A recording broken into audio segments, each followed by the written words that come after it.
Ayan. Yan, ito na yung buhay OFW sa New Zealand. Break time namin alas 12 to 12:30. Usually ang break time namin 12 to 1 hour talaga yung break time. Isang break time lang kami sa isang araw.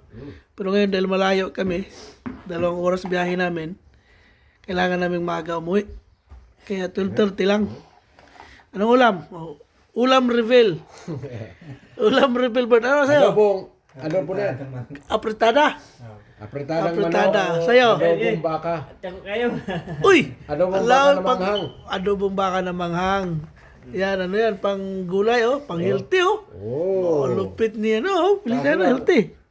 Laki ah. Maliit na may-ari. Ano yan eh, yung Huwag mo kasi dito na daw siya matulog mamayang gabi. Ito naman sa akin, adobo.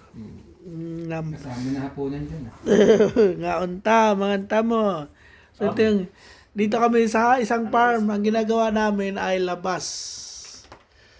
So napalagitnaan kami ng mga farm ngayon. Malayo kami sa kabihasnan. So ganito mga OFW, pagtanghalian. Kami lang, walang mga kasamang pamilya. Balunan.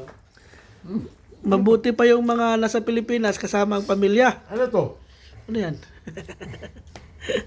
Kain ba tayo?